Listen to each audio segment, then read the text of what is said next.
Even her detractors admit that the charitable work of the Catholic Church has been extraordinary. But today we're going to see that Catholic charity has historically been even greater than Catholics themselves may realize. So join me today for the Catholic Church, Builder of Civilization.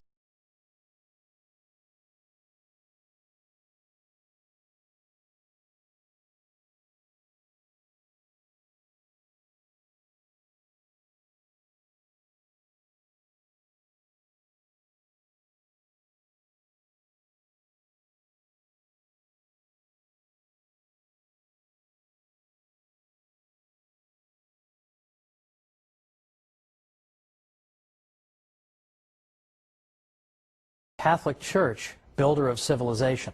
I'm Thomas Woods. Today we're talking about Catholic charity. Now we all think we know all about Catholic charity, and indeed we do know a great deal about it.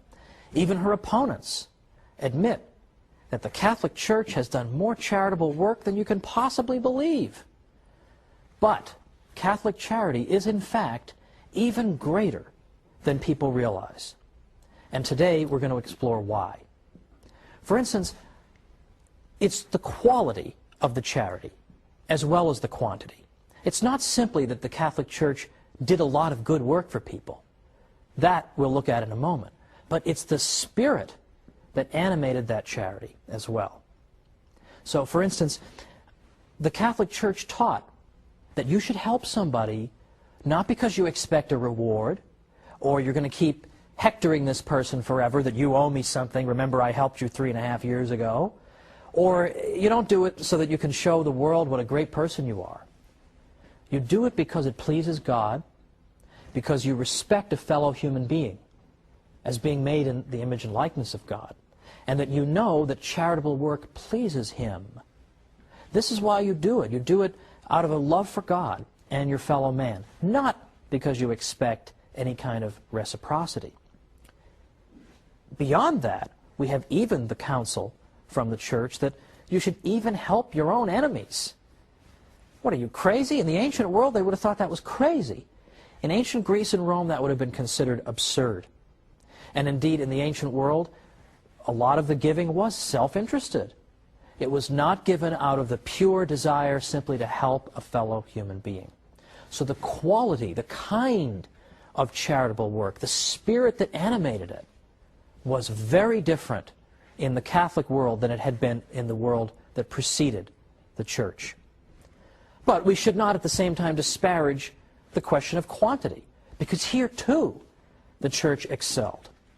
Because for the first time you had institutionalized care for the sick and widows and orphans and the poor. Now again, there had been generosity shown in the ancient world, no one would deny that, but nowhere near the level that we see under the Catholic Church. Now remember my rule, I want to cite anti-Catholics whenever I can to show that what I'm saying really is true, because even an opponent of the Church admits it.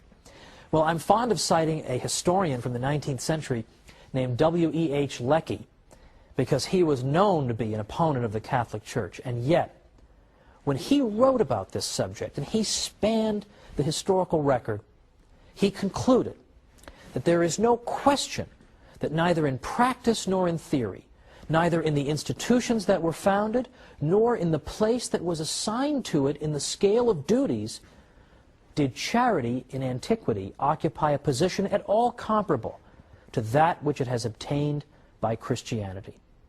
So it's both the quality and the quantity of the Catholic charitable work that distinguishes it and makes it so historically interesting and compelling.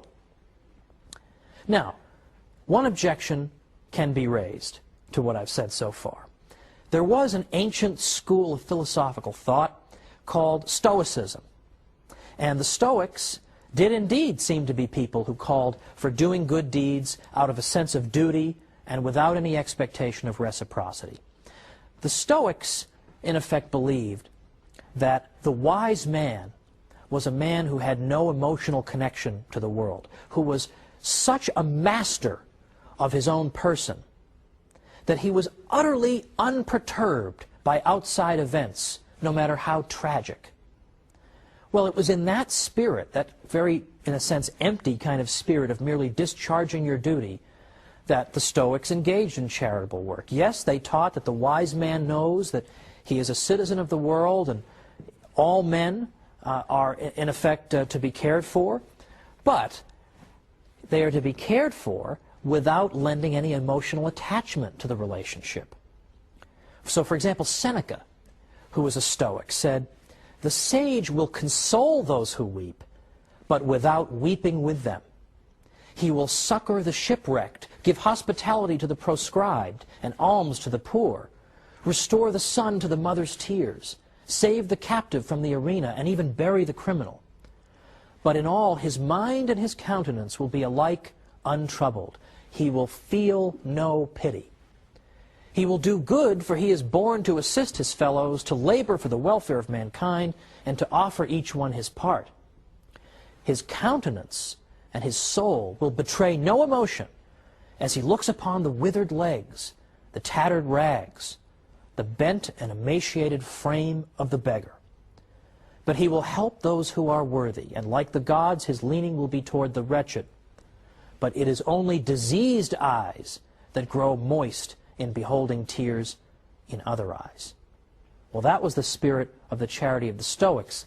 So they themselves were to be unperturbed by outside events, by the misfortunes of those whom they helped. And so naturally they were perhaps not as eager to go out looking for evil, because they in effect tried to ignore the existence of evil. They did not make the kind of emotional connection that we see, for example, in a Mother Teresa. Mother Teresa, these people were not.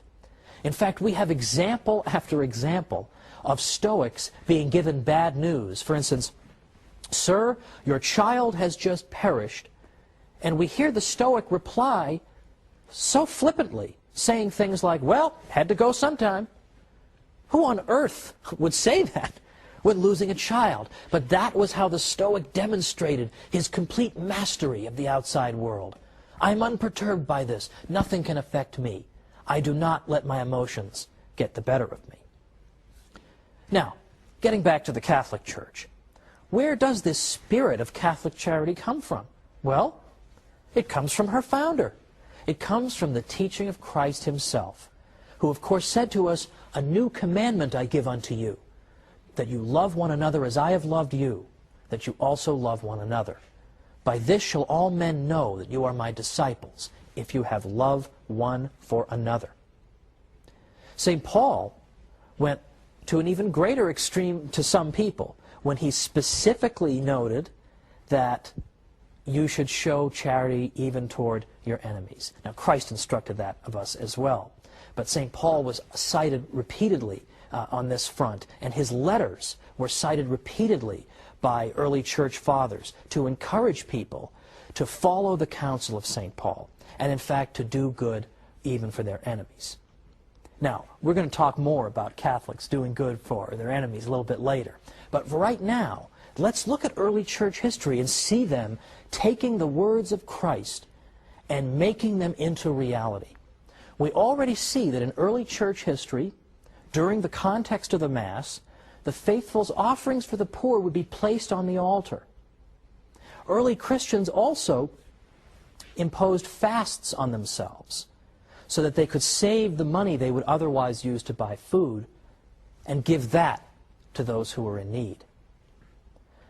Now, the church fathers even, who, as I said in a previous episode, were prolific writers, and that St. Isidore of Seville once said that if you tell me that you've read everything St. Augustine wrote, you're obviously a liar. Yet they found time to do this, because this is an indispensable part of the Christian life. St. Augustine, for instance, established a hospice for pilgrims, ransomed slaves, and gave away clothing to the poor. In fact, he told people, "Don't give me expensive clothing as a gift. You may like me, you may be impressed with my writing and my speaking, but don't give me expensive clothes, because I'm not going to wear them. I'm just going to sell them and give the proceeds to the poor." St. Cyprian and St. Ephrem organized relief efforts during times of plague and famine. Now, St. Cyprian in particular instructed Christians, this is the 3rd century, during a pestilence in Carthage. He said, "If we only do good to those who do good to us, what do we more than the heathens and publicans?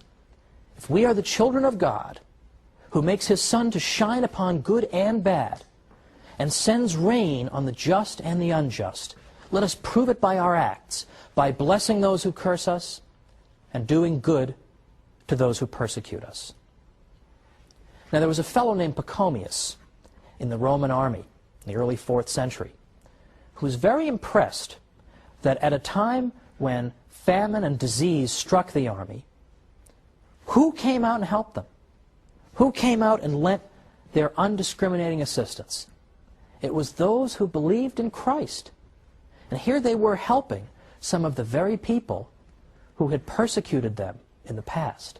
This amazed Pachomius. He wondered, what kind of religious tradition could it be that could inspire this kind of disinterested benevolence, in which you would indiscriminately do good, even to those who had done evil to you?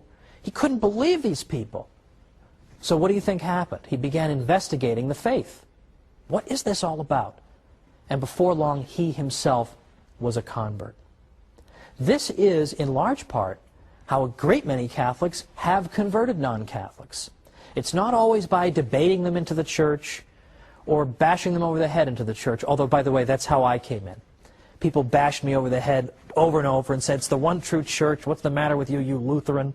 And it made me think, and I came in. But other people have been brought into the church because Catholics have just niced them to death. They're just so nice to them all the time, they just can't take it anymore. Okay, I will look into this. How can you people be so good to me? And that's what brings them in. That's what brought in Pachomius. This is the great witness of Catholic charity. Now, as I say, it's always fun to see what anti-Catholics have to say. And there are many of them. But even anti-Catholics have admitted, as we'll see after the break, famous anti-Catholics have admitted that they don't know how to account for what the Catholic Church has done. They look at Mother Teresa, they don't know how to explain this without using a supernatural explanation.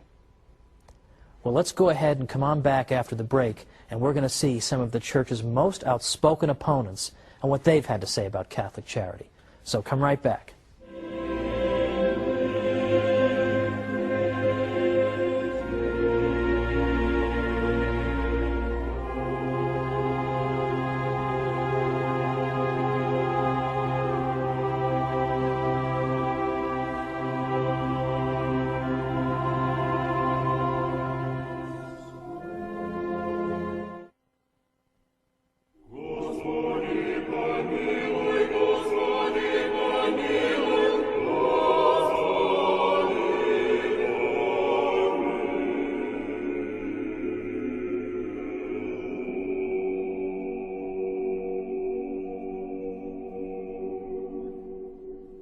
Welcome back to the Catholic Church, builder of civilization. I'm Thomas Woods.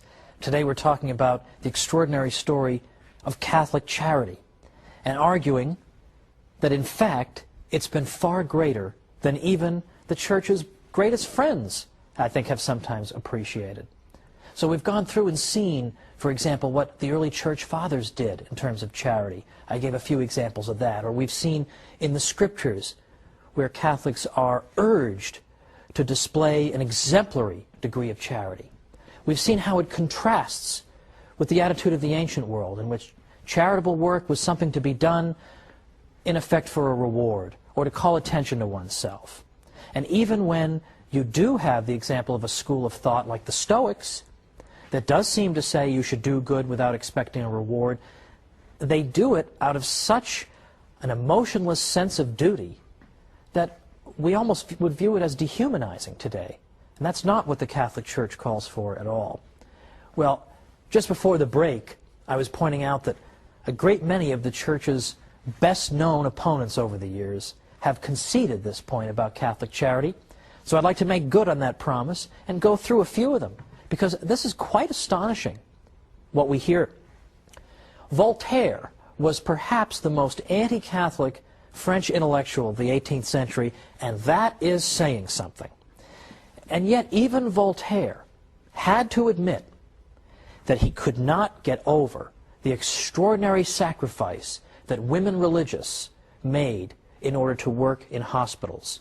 These nuns in their good work were extraordinary to him. And so Voltaire actually said, "Perhaps there is nothing greater on earth than the sacrifice of youth and beauty, often of high birth, made by the gentle sex in order to work in hospitals for the relief of human misery, the sight of which is so revolting to our delicacy."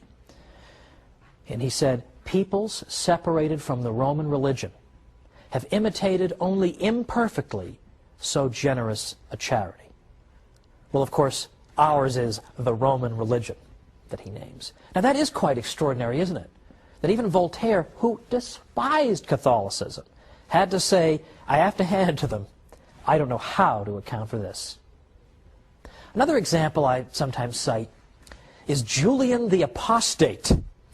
Julian the Apostate was a 4th century Roman emperor from about the 360s. And Julian was anti-Christian through and through. He despised the toleration that had been extended to Christianity in the Edict of Milan in 313 by the Emperor Constantine. And in fact, Julian wanted to bring back ancient paganism and wipe out the Christian presence. And so, what did he try to do? He tried to revive a pagan priesthood and pagan ceremonies and all the trappings of an ancient pagan religion and give that the support of the state. And one thing Julian kept coming back to was that people kept being attracted to the Christian religion because the priests in that religion were so good and kind and generous, and the faithful in that religion were so good and kind and generous. And it drives Julian crazy. He says repeatedly, these people are so nice, why are my pagan priests not that nice? Why are you pagans not so nice? Because the Christians are coming in and they're snatching up people left and right by their good example. Why can't we come anywhere near imitating them? Well, there's an interesting compliment, isn't it? Okay, I mean, Julian has no particular interest in complimenting people who have the faith, and yet here he is forced to do it because you're showing us up as pagans. Now, my personal favorite in this list is Martin Luther, because I myself am a former Lutheran. That is a whole other story for a whole other program. However, I know a little something about Luther. I've read an awful lot of what Luther wrote. And Luther himself admitted that he couldn't quite get a handle on Catholic charity either. And why it was that charitable work under his teaching seemed to dry up. He had no explanation for this, and it drove him crazy. Now, before I go any further, I want to anticipate an objection here, because sometimes I get this. I get people saying, well, should you really portray Martin Luther as an enemy of the Catholic faith? I mean, wasn't he, toward the end of his life, didn't I hear something about maybe he was having second thoughts? Well, I don't think so. Because in fact, the last book Martin Luther wrote was called Against the Papacy at Rome, an Institution of the Devil. So if he's having second thoughts, he has a very funny way of showing it. Well, Luther, of course, taught the doctrine of justification by faith alone.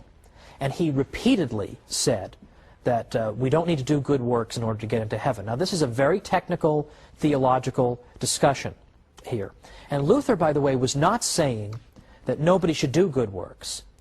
In fact, Luther argued that a Lutheran could do good works in an even purer spirit than a Catholic could, because a Lutheran would know that the good works were not going to do anything for him salvation-wise. He was doing them only because he loved God, whereas a Catholic is always thinking in terms of self-interest when he does good works. But Luther's point was that good works aren't going to do anything in terms of your salvation, whether they're done in the state of grace or whatever, not going to do anything. But what some people took Luther to mean, and Luther is partly to blame for this, was that you don't need to do good works, period. Because Luther would speak in such exaggerated language that at one point he actually said, you can commit adultery 100 times a day, and you can commit 100 murders a day, but as long as you have adultery 100 times a day, and you can commit 100 murders a day, but as long as you have a lively faith, this will not tear you away from Christ. Well, I think people can be forgiven if they conclude from that that good works are not that important. So what Luther started to see in his day was this phenomenon whereby a tradition of good works began to dry up completely. In fact, Luther himself deeply regretted this and said, at least under the papacy, that is to say, at least under the Catholic Church, you didn't have to force people to be charitable. You didn't have to hold a gun to their heads. They would be charitable spontaneously. He says, whereas living under the gospel, and by under the gospel he means under Lutheranism, he says, not only do I see no charity, to the contrary, people are grasping at each other's belongings. People have become envious and self-centered. He was very interested in this. And throughout his life, he continued to observe good works by Catholics in hospitals and so forth. And it really was a rebuke to him. In fact, at one point, he got so frustrated with his fellow Germans that he tried to leave altogether. He just said, I just had it with you people. Nobody's living the gospel. Nobody's living the Christian life. That's interesting. He had to concede. The Catholic Church had helped to make people charitable. Now, a couple years ago, I was interviewed in the Washington Post. So obviously somebody was fired over that. But I was interviewed in the Washington Post in their live online segment, which I really like, because it's a live question and answer session on the internet. And so readers can type in questions, and then I'm sitting at my computer and I'm seeing all the questions come in, and then I answer them. Well, the questions are coming in fast and furious, so if you didn't have carpal tunnel syndrome before this process, you definitely have it afterward. One of the questions I got I thought was very interesting, and I thought a fair question. The person asked, after all, however, isn't Catholic charity really at its root self-interested? Because, in fact, isn't the person engaged in charity because he expects a reward? He expects to go to heaven. So can't we really say that really Catholic people are no different from people in the ancient world? They're all seeking rewards. And so I thought that was a fair enough objection. So I gave this answer. And I hope this is a good enough answer. If you don't think it's a good enough answer, write to me and I'll give a better answer the next time. But I gave an answer that was twofold. I said, first of all, the Catholic Church recommends to us in effect tells us there are three different levels of sanctity when it comes to doing good. Some people do good simply because they're afraid of going to hell, and that's the only motivation that will reach those people. Now, that's considered to be sort of good enough, but it's certainly not the ideal. At the next level, people do good because, as the questioner suggests, they seek heaven. And now, I personally see nothing wrong with that.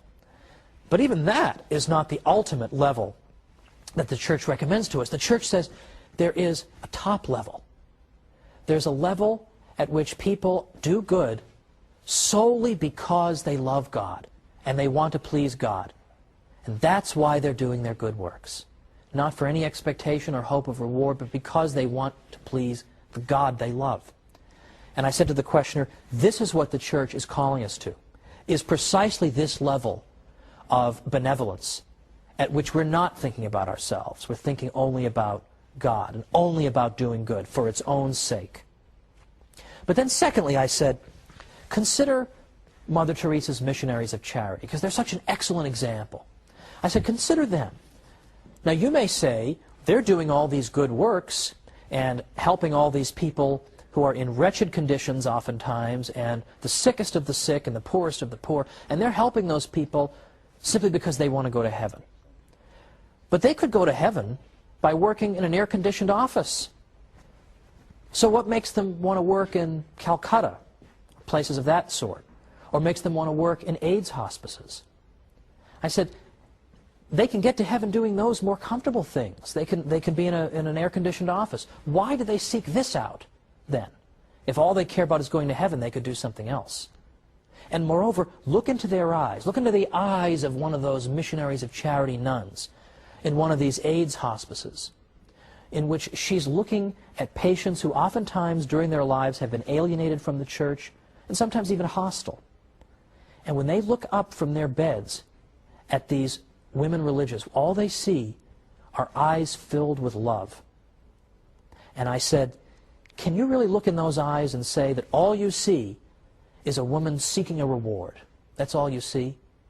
Don't you see something there that is far deeper and more significant and more moving? That was my answer. And I think that is ultimately the answer.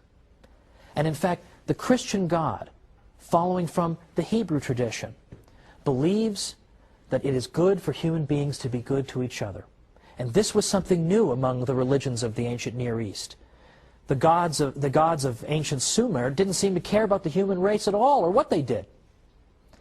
The gods of ancient Greece sometimes used human beings as playthings. They treated them arbitrarily. They were capricious toward human beings. They didn't seem to care how people behaved toward each other. If you wanted to satisfy some of those gods that I've mentioned, you could do so only through various kinds of ritual sacrifice and then just hope for the best. But our God is pleased not only by the sacrifice of the Mass, but is also pleased by good behavior. He cares about how we treat each other. This was something new under the sun. He doesn't want only ceremony, as important as that is, but he cares that we should be good. We should be good to each other, and that's one of the things that pleases him. And it should not come as a surprise that a God who teaches this is going to give a brand new morality to his people. So next time we're going to see how Western standards of morality have been shaped by the Church. So join me for the Catholic Church, builder of civilization.